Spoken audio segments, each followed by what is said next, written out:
No dance today? No dancing today. I thought with you whistling that little tune, we were gonna get another original choreography. The Christmas is in full effect. The music chef in the restaurant. I'm gonna get us a little more straight there, maybe a little For the bit. first time. Let's try that. Hey, that's not too shabby. Hey, everybody, this is Chris, the chef. I'm Sam Ed, and we're tasting wines with you virtually. For those of you that can't be with us in person here on Thursday nights at 6 p.m., where we do 4 wines every single week. We cover 200 wines a year so that you can explore the wines of the world. You can buy wines knowing what they taste like and not just guessing. And that's important to us, that we have educated people out there buying wines, so they're buying good wines and not just randomly selecting things based on their label. For those of you that picked up these bottles today, we have 2 beautiful wines for you. We're going to taste through with you. Hopefully you've got your food pairings with you and ready to go.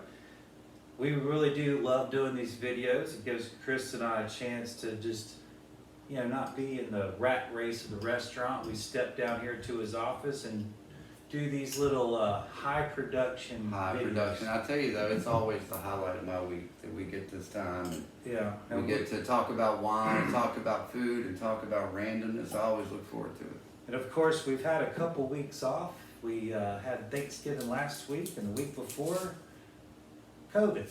So. And he was nice enough to share that with me.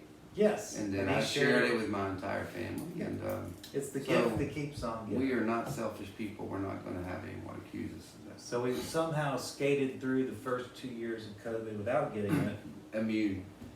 Well, I had gotten it, a test, a positive test, the first New Year's of COVID, but I never had any symptoms. Thank you. I don't think you had it. I know I didn't. I got a false positive. Those but back then, everyone was.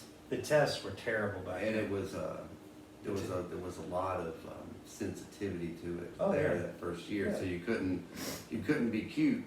But the symptoms, I didn't have any. So this time we had the real thing. Oh, we were sick. We were sick. And well, you actually had the flu too. You had a double. I did. I had a double whammy, which I think one of those tests were a false positive. Because I don't know if you can have both or not. I think you can. But I'm always figuring out ways to defy physics. Well, you certainly were sicker for longer than I was. Still, I'm not sick any longer, but I have lingering effects that I've talked to several people. I even talked to one of my sales reps this morning, where he had the same thing. He had COVID back in June, and he said he had symptoms, like just a couple of them, 3 weeks after the main sickness left. Mm-hmm. He said for 3 weeks he wasn't right Yeah. in his symptoms, and now I just feel like I'm gonna be a 3-week guy. Well, I had total loss of taste, and I've been in total panic mode. But over the last couple of days, my tastes have come back. Love it, so glad. Hallelujah! It's hard to be a psalm without taste buds. Well, and it was funny to see the little things you were picking up on as it receded. Yeah. It didn't come back in one failed swoop. Like little things started to come back. You could taste a little bit of black pepper. You could taste a few isolated things, but not the overall. It's really strange. And I made me really appreciate every little thing I could taste. I'm very grateful. Boy, you don't know how great it is to be healthy until you're not healthy. It puts it all in perspective, and I think you and I are very fortunate because we rarely ever get sick. Mm-hmm. And so we feel good like all the time. So it's kind of a moment when you don't, because it's like, well, what do you mean you're sick? Yeah. Who gets sick? Right. Yeah. So we're fortunate. We survived. We're surviving. We're gonna keep drinking wine and eating great food. Our numbers in the restaurant have never been better. We appreciate everybody supporting the restaurant, coming to all the tastings, picking up all the caterings to go, all the chef's tables that we've had, which have been beyond our wildest expectations. What else have we been doing? We've been doing well, and then just the dining room. Dining room has been great. Caterings, of course, have really special events caterings this year. Been our best year yet. And I don't have the words for your cocktail program. It's really. I mean, it's not I mean, and I was never skeptical, but I just didn't realize because I don't drink liquor. Right. So to me, I just never thought that there'd be that In a winery. in a winery. You know? But of course, who would have thought selling wines from around the world in a local winery would ever. That's So I mean, we really, and who would ever thought that people would want to do an 8-course chef's table every week? I mean, I don't know why we're surprised anymore about anything, but your craft cocktails and not just that, just your high-end liquors that are just poured neat or whatever, it won't stop. Yeah, I mean, I'm so impressed that everyone that comes in here either knows us for that or recognizes the quality immediately and partakes. We went in with an extremely high bar when we started the cocktail bar, and even though it didn't catch fire the first year or two, we never compromised. We never lowered our bar to meet where the volume was. We said we're going to stick to our guns, and it's paying us back. And Trey and Jessica are doing an amazing job making cocktails. And participating, they're always bringing an idea. Mm-hmm. They're always have a garnish or a combination they want to try that's relevant and well thought out.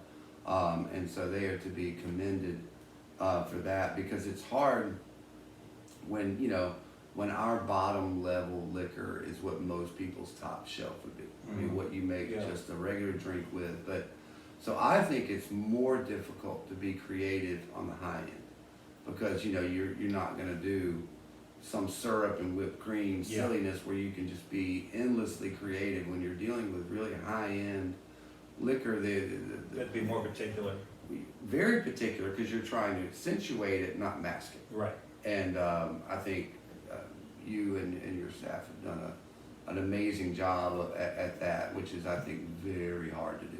Yeah, understanding that where to use bold liquors and where to use smooth liquors is important. But let's talk about vino.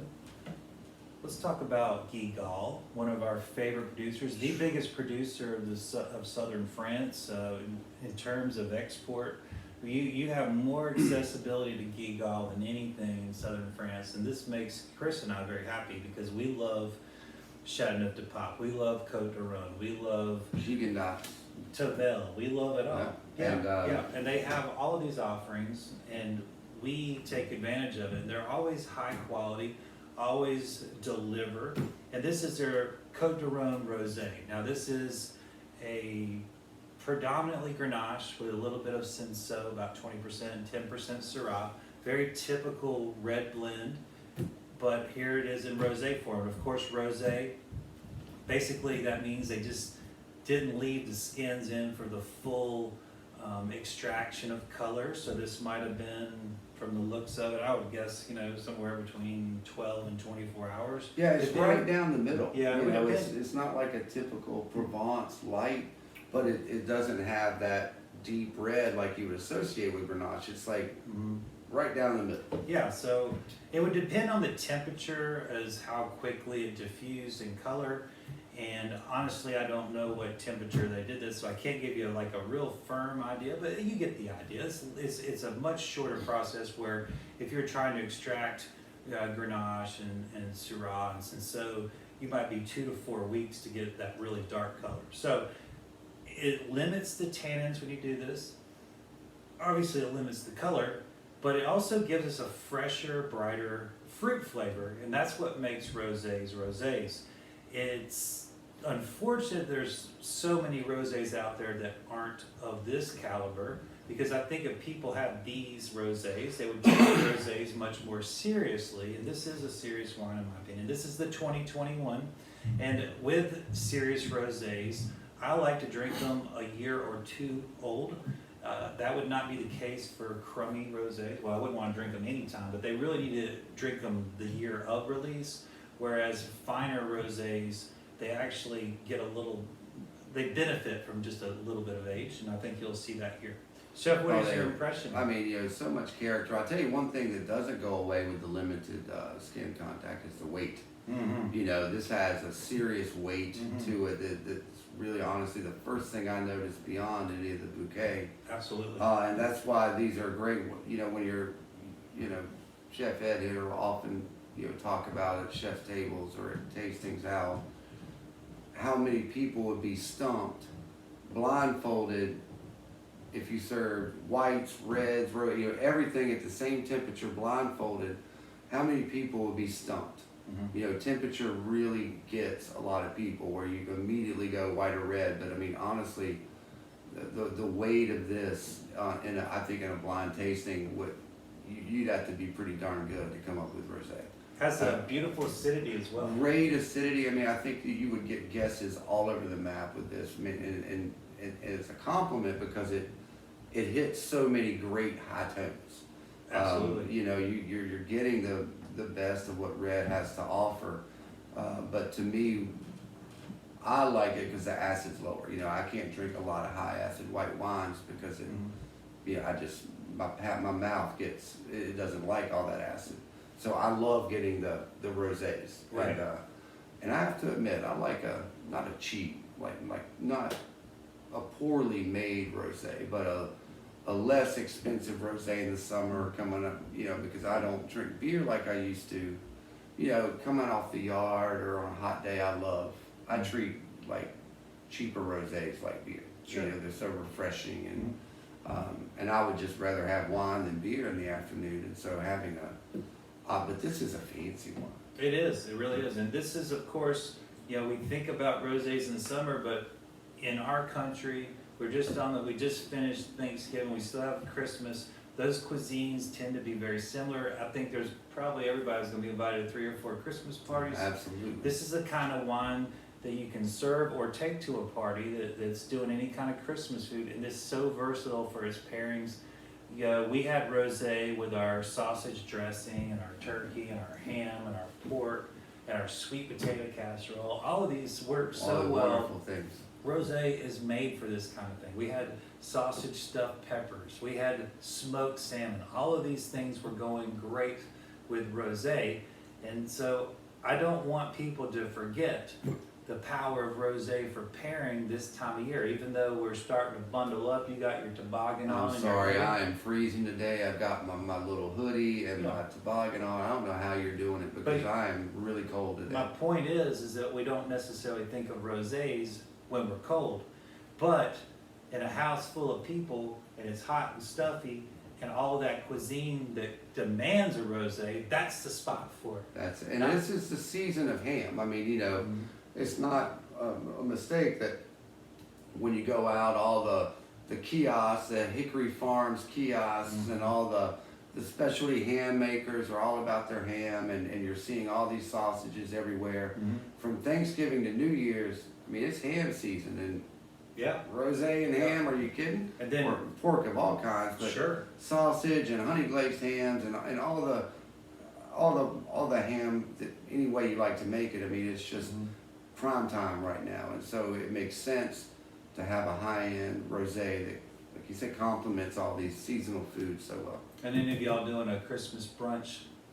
Eggs. Are you kidding? Eggs right there. Boom. And I tell you another thing that's counterintuitive. You know, Chef Ed was talking about the footprint that Guigal has for their wine production. You know, the amount of not just their own house, but they obviously buy a lot of grapes and subsidize a lot of farms to have this volume and that level of export. But normally when you think of a high production winery or a high production anything, you think the quality goes down. The more you have of something, the harder it is to make it well, and that the opposite is true of Guigal. And I don't know how they do it, or I think they just have such an amazing organization because it's obviously not being made in 14 to 5. Isn't that crazy? I can't. 14% on a rosé alcohol. So if you go to the grocery store and you see the big name outfits, you know, that have their wines in every grocery store in America, you know, you would think, my God, you know, how much wine, and usually they're terrible. And they are terrible wines, but it's not true of Guigal. true story. They are quality at any production level.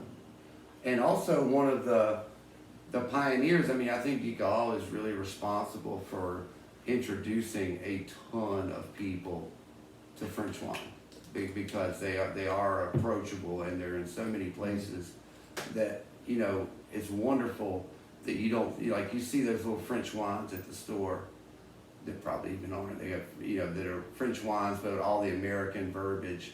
Yeah. You know, and you're like, oh, I'm gonna try this French wine. You get home, it's awful. You know, it's like there's a reason it's $12. Guigal at any price point, quality.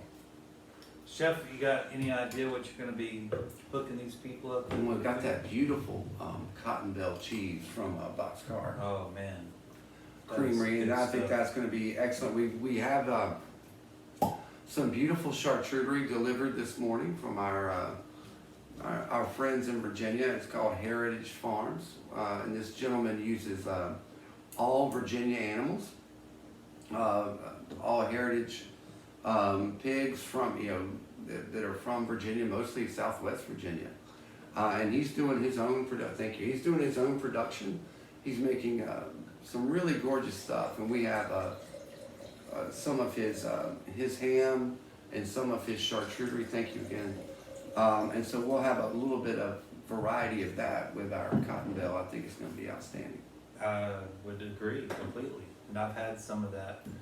Was it prosciutto style? It's a prosciutto style. Well, it's like a cross between, and you know, it's great. He talked about it. It's like, you know, it's a cross between country ham and prosciutto, and of course the two are very similar. But his salt is much less than country ham, but his curing time isn't as long as Serrano. So it's kind of a blend of the two. I mean, it's a very American style. That's a little pepper in it too. Got a little pepper, and you know, he does a natural casing. You know, it's not a forced pasteurized thing, so I mean, you can actually just hang it in your living room, Yeah. and it can just stay there. I mean, obviously, once you cut it, you refrigerate it, but I mean, I just love seeing a natural Oh, yeah. product like that. So the thinking is when you do a natural casing, where you use like a stomach lining and fat, the reason they do lots of pepper is to keep the insects out. So it really isn't for a flavoring so much as a deterrent, because when you do an air cure, a natural cure, you know, you're going to attract Sure. bugs. That's their job. Yeah. And the pepper repels them. That's really Isn't that neat? So Well, it's I kind gotta of, tell you, it was a real treat. I got to share some of that with my dad and my stepmom, and I think it was very well received. I'm glad to hear that. I really want to support this guy and folks like him, because I mean, they're doing God's work. You know, handmade, naturally done, not just the flavoring, but I mean the curing. I mean, like we talk about this with wine. I mean, this is one of the few instances in food where it's similar, where like you have an animal and you have a shoulder or whatever, and you cure it. Like, okay, well, I'll get paid for that in 2 years. Yeah. And you gotta love it, you gotta care for it, and you have to sit there and just watch it and continue investing while you get zero return. Yeah. And so, you know, that is the kind of thing you want to reward for someone not taking shortcuts. Absolutely. And that's what we're all about here, not taking shortcuts. Well, that'll be a good transition into seghesio. This is one of our favorite producers out of Sonoma. One of I would consider the forefathers of winemaking.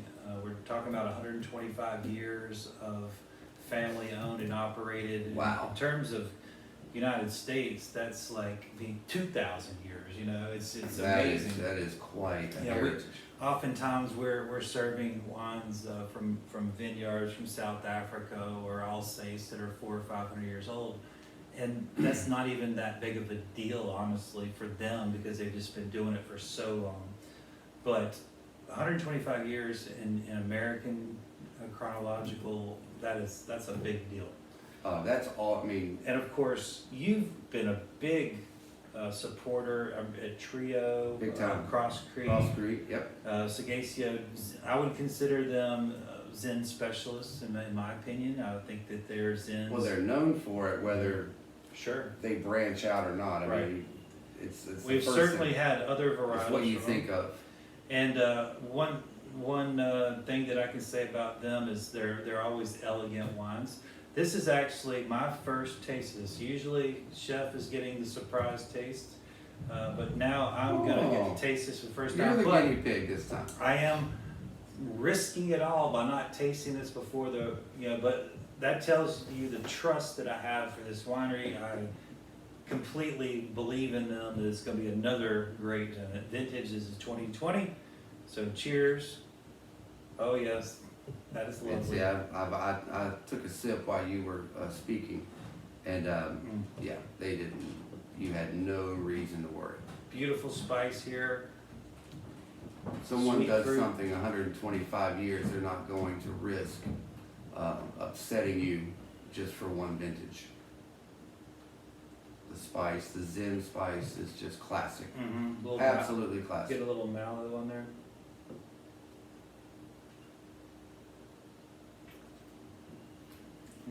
Almost like a roasted sweet pepper on that, a little bit. Yeah. Not, I mean, just from the nose, not Sure. talking about Yeah.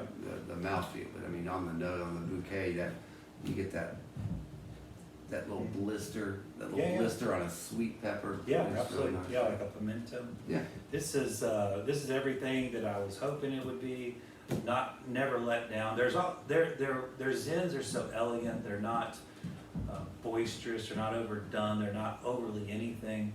But they have an elegance that you can pair these wines with so many different things on a high end level, and that's what I love about this. This is not, hey, look at me, Zen. It's more just a I don't know. It's just right in the sweet spot. It's and it's very hard to do. In my worthless opinion, Zens are the hardest wines to buy. They're all over the map. They're everywhere, and I mean, I know every varietal can have that element to it, but I think Zens are just can be so out of whack. I mean, if you buy a $25 cab, it's not going to be, even if it's not your cup of tea, buying it blind, it's not going to give you any surprises. You are not going to spit it out. But I swear to God, you can buy Zens blind at that price point and literally spit them out. They're so out of whack. They're so, I think it's the hardest varietal to get right. I think that when you find like Ridge and Turley and Seghesio, when you find people who specialize in it, and especially in the Paso Robles area where Zen is so popular, there's some wild Zens coming out of there, not necessarily a good thing. And the people who do it well do it so well. And some of the newbies down there trying to learn the nuances of that area are just, I mean, they're just wild. I know they have to sell them because they've invested, but Sure. This is delightful. Yeah, this is like just, chocolate covered cherries. Oh. You mean like dark cherries? Dark almost cherries. like Luxardo cherry. Yeah, a soaked marinated cherry dipped in chocolate, not like a fresh cherry, a really elegant I'm actually macerated cherry. somehow getting, which I don't typically get from Zen. It's like it's almost blueberry. There's I could not agree more. dark plum. There's cola. There's just so many things all going there. on here. But yet at the same time, silky, elegant, beautiful. Then there's a Lagonico sauce. There's a Greek sausage called Lagonico, where the fennel and the rye are very subtle in the sausage. Yeah. And I'm getting that. I get in the fennel, Get a little but not like the cab fennel. You know how when you have a really nice cab, you get that that fennel and its Twizzler thing. Maybe Twizzler because it has a candy feel to it. But I despise fennel, but love it in this format, and I love it more so in this Zen than I do in the cab. Yeah, it's what I would call muted. Yeah, But it's definitely in there, and that's not it's not a slight on it. Muted is just the description of it. It's and it shouldn't be. I wouldn't think you'd want it to be overbearing with fennel. That's certainly not what the expectation was. So having that nice underlying fourth level down is just a nice treat. It's also a testament to the winemaking, because I feel like as I get older, I know you feel this way too on some things, but I think restraint is a sign of mastery. And maturity. And and maturity, and really getting your craft where it needs to be. And only age provides that. When you're young and you're only smart enough to be stupid or dangerous, if you have a little bit of knowledge, you want to showcase big things. And whether that's true of a lot of mediums, but as you age and you get to, you don't care as much about some things, and you want the craft to speak for itself. Restraint is the number one thing that I think a real master shows, and the restraint in this Zen is proving why they've been around so long. Yeah, this is also not dainty at all, coming in around 15% alcohol, so this will certainly, there's no heat on this. Zero, not getting it at all. It's actually, both of these wines at 14.5 and 15, they're both incredibly, not getting integrated. Heat. Yeah, integrated. Yeah, thank you. The other thing that I have to say about this is the tannins are so soft and almost, I'm not going to say they're non-existent because they are there, but they are so soft. They're just absolutely beautiful. Usually you think of the tannins being a little bit on the grittier side. They're so soft, like they're sneaking up on the roof of my mouth, a little bit on the tip of my tongue, a little bit on my cheeks. But it's almost a gradual buildup, and I really like that. I think that's a different approach to tannins. Well, and it's excellent. It's kind of like they're doing their job. They're like salt. They're making everything else. Salt really isn't a flavor. It's just stimulating your taste buds, so all the other flavors are more pronounced. And so it's like the tannins they're like the bass player. You don't notice the bass player until he's gone. But without that, all the music sounds flat. It's not, it doesn't have that full, rich sound. Or whatever accompaniment that may bring it up. But I think that's why we love Clay with Polyphia so much. Right? Mm-hmm. Yeah. How can that without that the sound is flat? Absolutely. So, Chef, the wine would be flat. What would you like to pair this beautiful 2020 Zen? Well, I'm only doing this for you because I know how much you are going to adore the scraps, and with you getting your palate back, I want to see you eat more. So we're going to do braised boneless short ribs. Yes, first short ribs of the season. Yeah, I think we did some back in the summer, only because of, I forget the reason, and that summer's not a great time for that. So you and I ended up eating a lot of those. But now 'tis the season for braising. From now till March. Yep. We're gonna have shanks and short ribs and all these things that warm our souls up as much as our bodies, and so I think it's time. And this is the perfect wine for that. Pairing. And beautiful pairing. It's big enough to stand up to it, but certainly it's not going to have any competition in terms of either one washing each other out. It's going to be a great pairing. Absolutely. That's quite a treat you'll have in your pickup boxes. So if you missed this week, you can always catch us next week. Give us a call, RSVP by Wednesday, and you can come pick up your pickup pack on Thursday. If you'd like to be here in person and try 4 wines and socialize with us down here in the Bell Room, which is just outside these walls, we usually have 20 or 30 people, and they're all like-minded. They're from all walks of life, but they enjoy good things such as wine and food. It's a like-minded group, and it's such a fun-loving group. There's no snobs. Nope. There's no pretension. It's just people enjoying each other, enjoying the wines, enjoying learning, and people who love Chef Ed's style. It's so much fun. You get groups together after the tasting. They eat together and pull up chairs together.